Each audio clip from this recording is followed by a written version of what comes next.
Hello and welcome back to the Busby Way podcast for another thrilling episode of Manchester United football. I'm with Chris as per usual. Chris, how are you doing?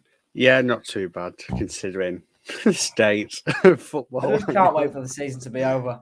Yeah, very I much never so. thought I'd say that, but this season I've just fallen out of love with players. It's Yeah, this squad. I hate this squad. I just don't like the yeah. squad.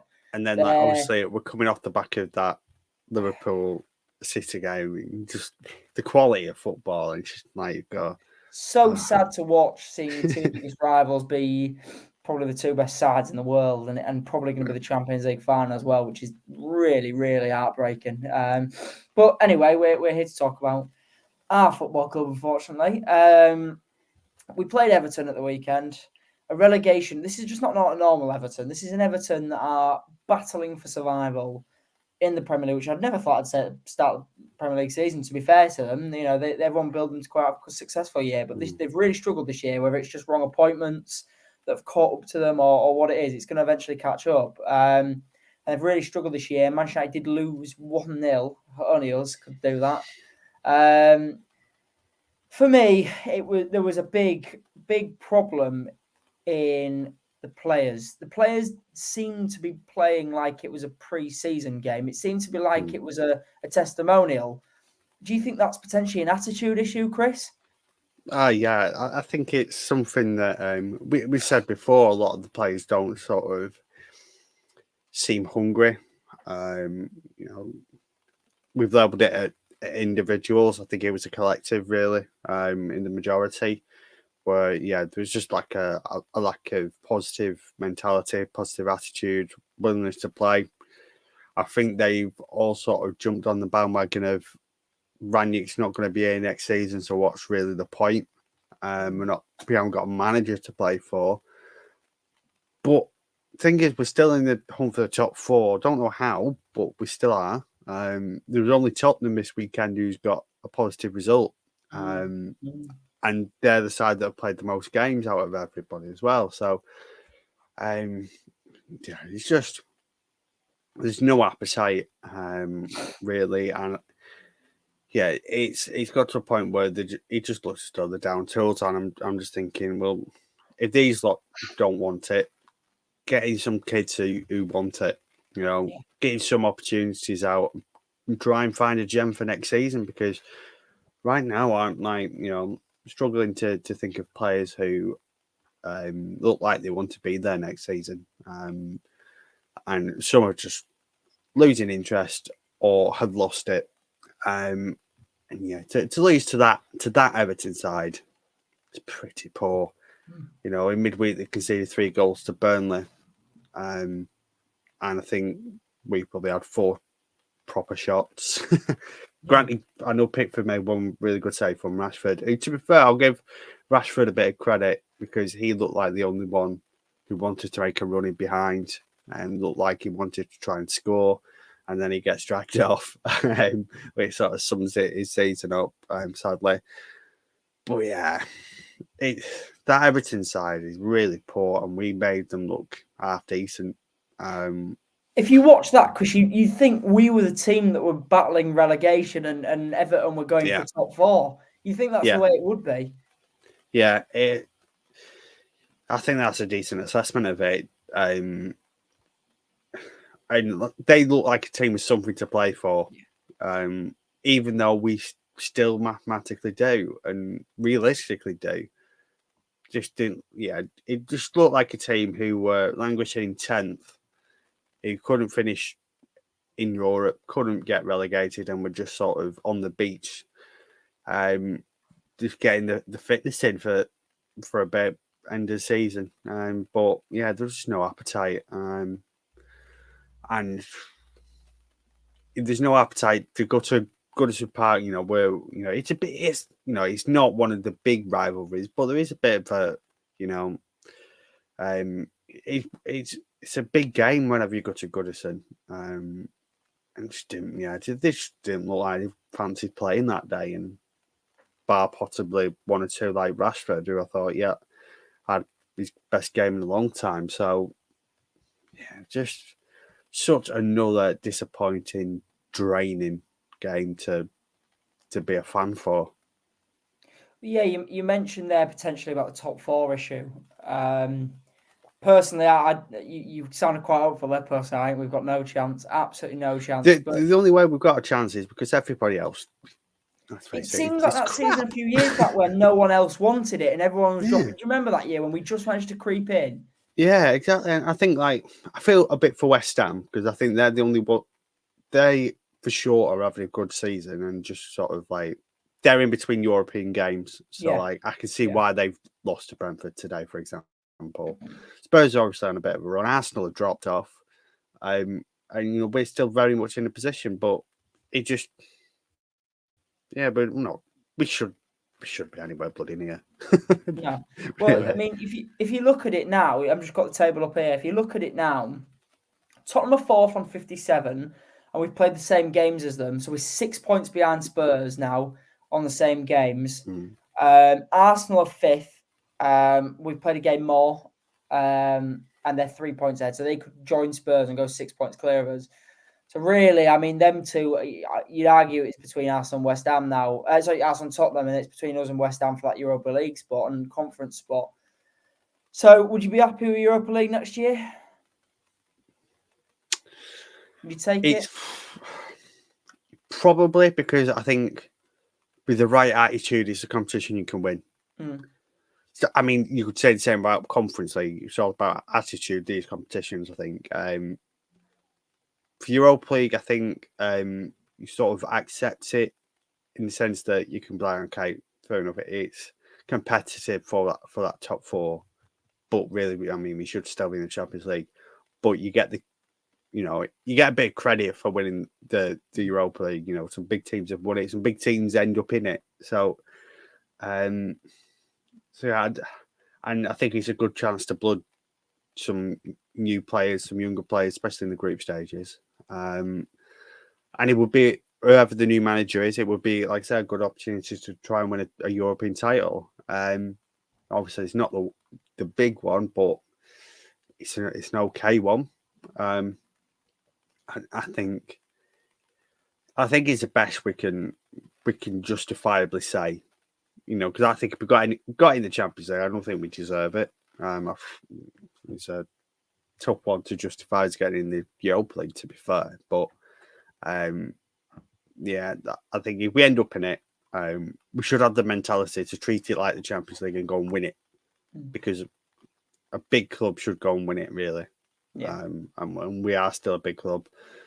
And I think one thing, though, I don't think it would be the worst thing in the world if we didn't make the Champions League and couldn't get the top players, because maybe we need to get sort of like a mentality shift in our recruitment and go for young, hungry players. And I think, if it is Ten Hag that comes in, for example, I think he would probably go more down that route and go for these players who are really, up and coming, and maybe not at the big clubs. And maybe this is a sort of environment to really bed them in, get them ready for a big assault in the Premier League and the Champions League. If you can get them performing at a good competitive level like the Europa League, going into the deep stages of it and potentially go and winning it. So there's pros to it. And I think one of them is the fact that right now we can't compete. We can't compete in the Champions League. Let's just be brutally honest. Nowhere near that level. So maybe a season in the Europa League and going to try and win that. It's probably more where we're at. And even then, I think we might actually, given the current state of things, might even be overreaching for that. Yeah, and I think as well, like you said with Ten Hag, if he comes in, it's a competition that maybe, let's say has a better chance of winning, and it's a silverware at the end of the day. It's something we haven't had in a long time at Old Trafford compared to what we're used to. I know I've got a mate who's a Spurs fan who goes, "You new lads complaining about not having a trophy in 4 years. You never know what it feels like." But compared to what we're used to, it's this is a long period without trophies. What do you make, Chris, of the current we talked on the last episode about the potential protest, and I heard a lot of chants at the Everton game singing, "We want Glazers out, we want Glazers out." Now, I'll give my opinion on it, because my personal opinion is, yes, I'm all for Glazers out, and I am completely against the Glazers owning club, want them to sell, but they're not to blame for what we're watching at the minute. That team on paper should have enough to beat that Everton side. I don't care how bad the recruitment's been. That team we had out at the weekend should be beating a relegation side. I'm sorry, they just should. What do you make of the whole? Oh, let's bring out the Norwich scarves. What do you make of it? Yeah, I agree. I think you make a good point there that right now the Glazers aren't necessarily the biggest issue. It's the performance of the players. Clubs have had bad owners and still performed. This club's had bad owners and still performed. We were winning titles with the Glazers owning the club. So, it's not. Yeah, that they are a big reason in why we are not potentially doing what we should be doing. But right in this current situation, one thing that I don't think ultimately the Glazers, waking up in the morning going, actually, yeah, you know what, we want out. That's not going to change whether we're, going to be competing for a title or not. No chance. It's bigger than that in the grand scheme of things as well, because it'd be a complete utter rebuild of the structure of the club. But one thing that is in sort of the control of the football people is the football, and that's just not good enough right now.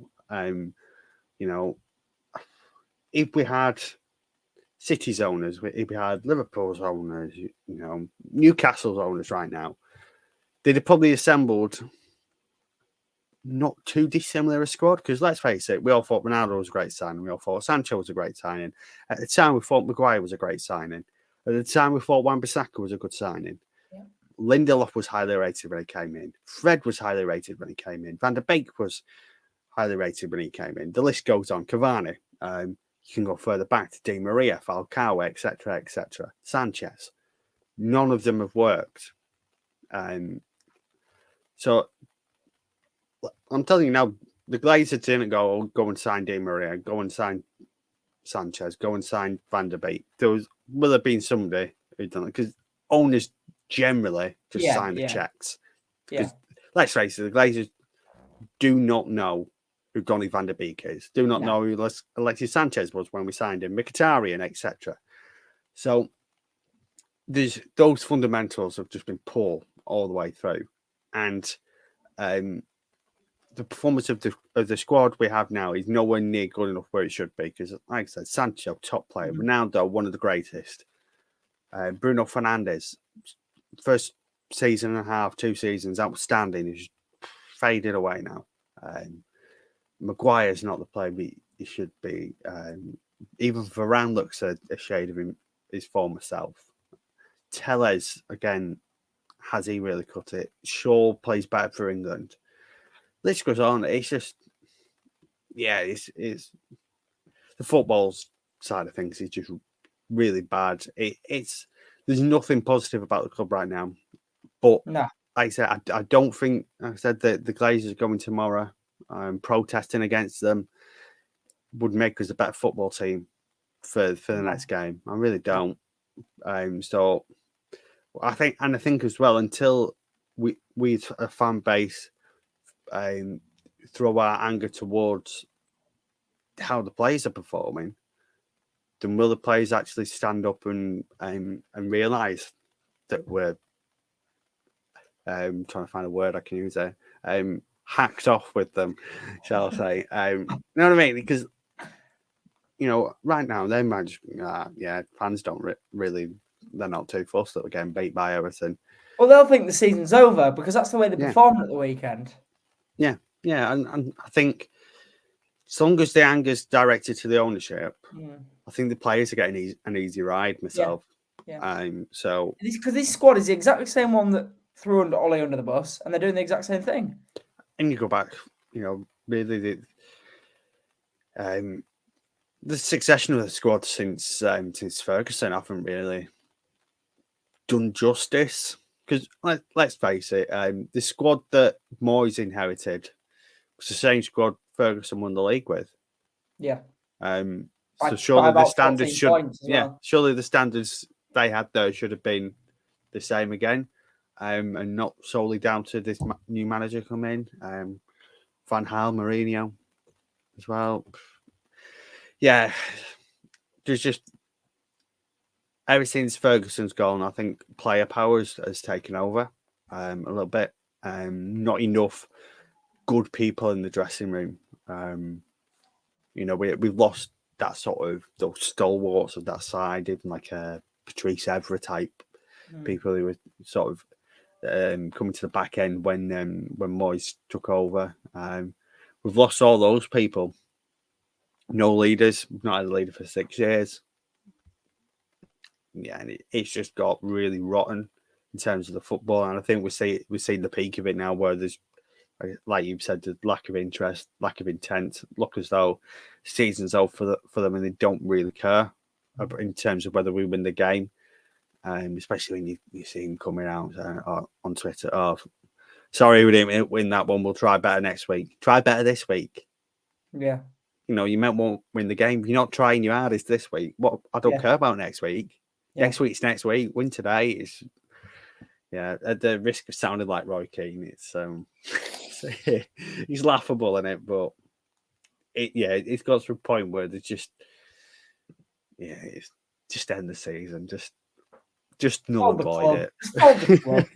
To be fair, I said that when I saw Everton went 1-0, I was like, oh, just fold. Can't lose to these.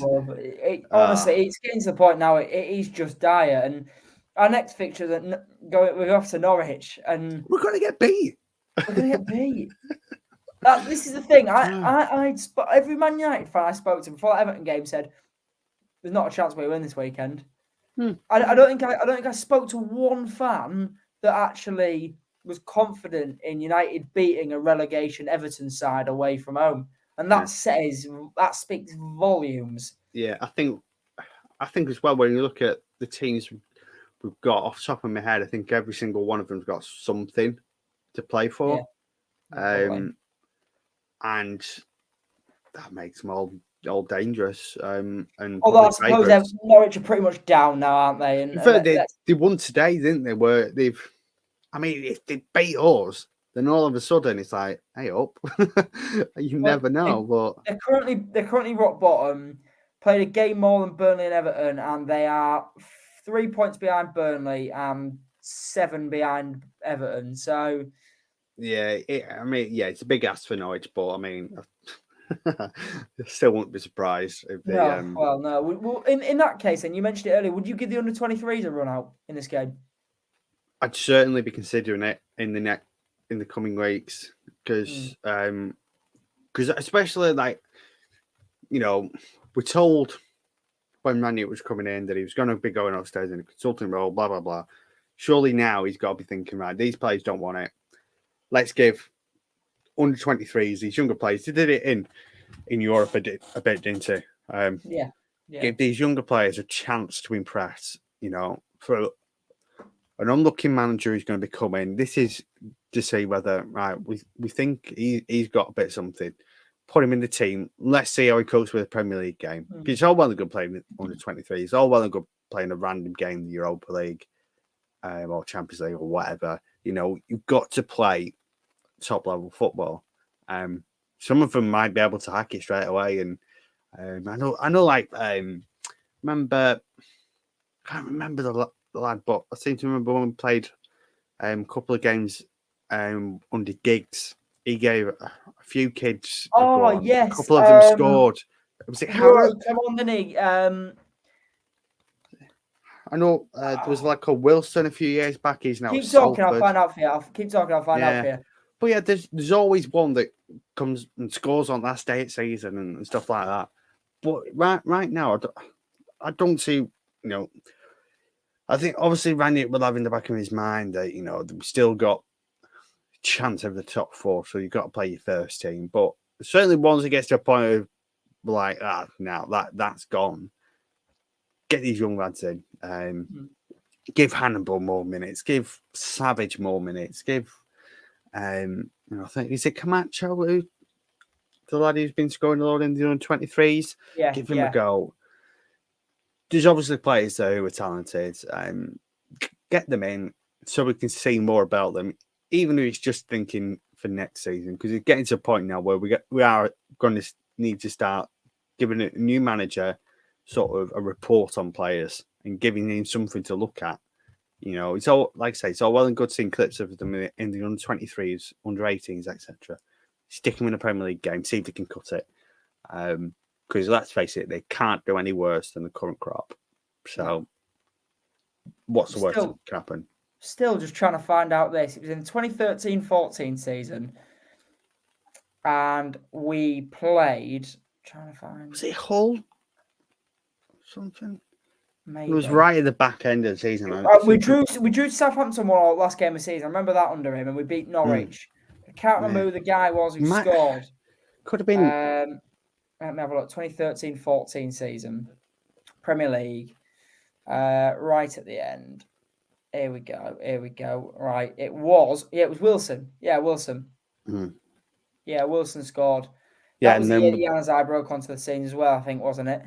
Yeah, and there was Josh Harrop as well. Yes, yeah. One game, one goal, scored for United against Crystal Palace on the last day of 16-17.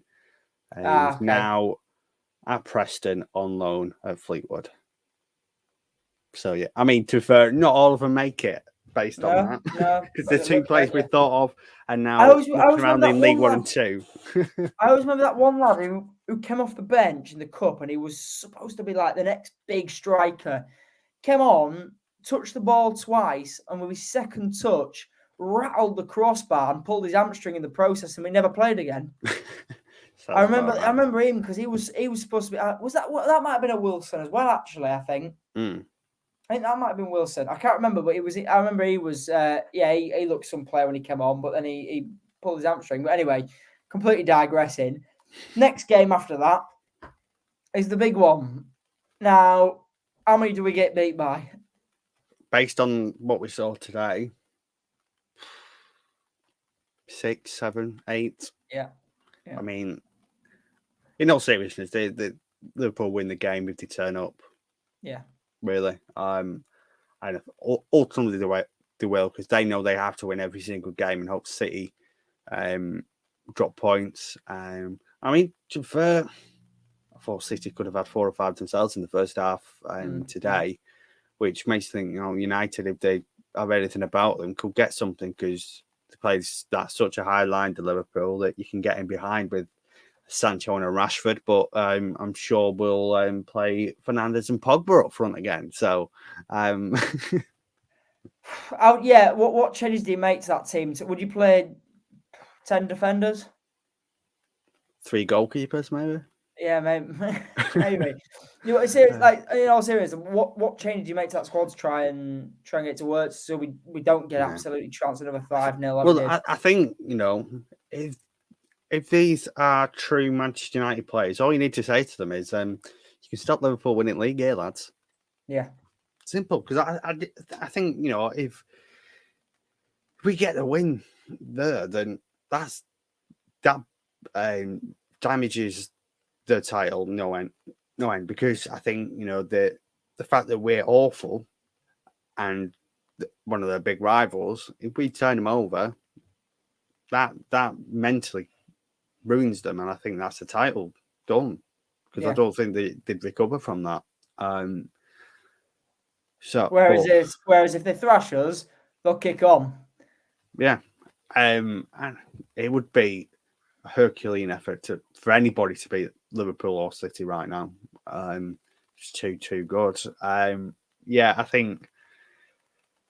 Yeah, really, like I said, they shouldn't need any more motivation than. It's Liverpool and you can stop them winning the league. That is your motivation right there. That's your team talk. That's your tactics. Work your butt off. You've got to work harder than them. They work hard there's probably only City that work anywhere near as hard as them.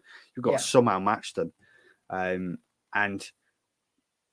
I also think you've got to be positive. If you sit back against them, they wear you down and will score eventually. So I think I definitely think we can't do that. What we did against City and play with 2 centre mids up front, that's just suicide. Yeah. Suicide. Because we just get ripped to shreds and have nothing to counter them. We'd end up just dropping so deep that Van Dijk would be picking up ball on halfway and just trotting through and blasting it top bin. And we've got to have something going the other way to worry them. Rashford down the middle is the obvious one, whether he's in form or not. Play him down the middle, put balls over the top. He's quicker than the 2 centre halves, and he's a Manchester lad, so he'll love scoring against them. I also think Sancho would be a good option. You've got to go that 4-2-2-2 or whatever it is. Sancho Rashford as a central 2 might be an option, and then even playing like a Tellez left mid or something, so he can double up as another left back and play 6 at the back or something. But yeah, realistically, I think every single player's got to want to beat Liverpool. If one player just doesn't fancy it or doesn't have the confidence, they expose that weakness and win comfortably, which I think they'll do anyway, realistically. So yeah, that's not what I'm looking forward to, but it is a big chance for us to sort of salvage something from the season, because if we can be the team that stops Liverpool winning the league, granted it'll be to give City the league, then it's at least something for the season, as petty and as little as that sort of makes us. That'd be our season made. Best season ever. Exactly. That's it. That's the season there. If we don't do that, then we've got absolutely nothing from this season. So yeah, we'll just we'll see how it goes. But frankly, it could be another case of hide behind the sofa for that one, because I don't think it's going to be pretty based on what we're currently seeing from both teams. No. Well, I'm going to wrap it up with this scenario that I created last week while I can't remember what I was doing. Anyway, it doesn't matter what I was doing. I can't remember what I was doing, but I came up with this scenario. Champions League final is obviously going to be, well, not obviously, but it's very much likely going to be Liverpool versus Man City. So in this scenario, Liverpool have just won the league and they've won the FA Cup. Right?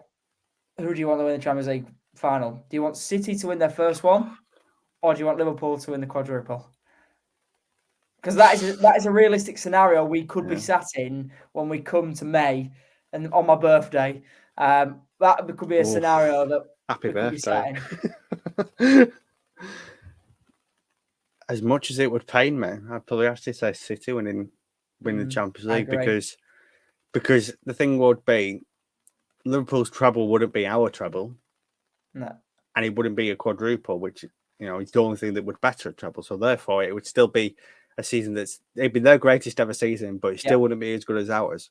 So, and then City winning the Champions League, I think, is the inevitability that's anyway. Inevitable. It's going to happen. And realistically, it's one of those two teams, or Real might just surprise somebody. Or Bayern, maybe. Who's Bayern played? Wow. And they're losing to Villarreal. Yeah. I mean, we even beat them. Not when it mattered, but barely. But yeah, somehow. It took a Ronaldo last minute winner, but then somehow missing 6 sitters in the first half. Did you see that, by the way, about Villarreal? They lost to someone like Granada and some other Spanish team that are in the bottom half of the league. Yeah, but Atletico lost to Mallorca. Yeah. But Villarreal beat Juve and they've beaten Bayern Munich in between it. It's ridiculous. They just turn up in Europe, don't they? Yeah. It's Emery, isn't it? Emery got them a world for them games. But yeah, I mean, either way, it's looking like a pretty grim situation, I think.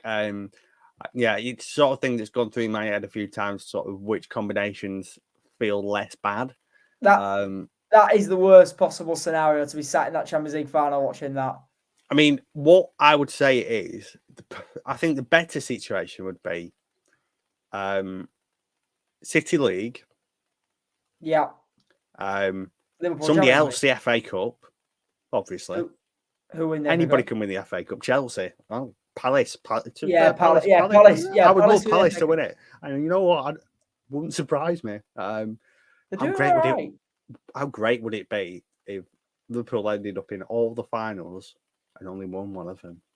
And it's their And that cup was the one as on well. penalties in the League Yeah, Cup. and it's their cup as well. That's the Mickey Mouse That'd be trophy. beautiful. Yeah, that'd be funny. The greatest ever season, and all they've got is a League Cup. I love the fact that Beautiful. we're cleansing hope on the fact that Liverpool will lose 4 finals this year, and Yeah. we're sat here in 7th. I know, yeah, but I mean, if you had to, well, ultimately, one of them's going to make the FA Cup final. Yeah. So I mean, we'll find out next week who that's going to be. City winning the FA Cup. I mean, I'm okay with that.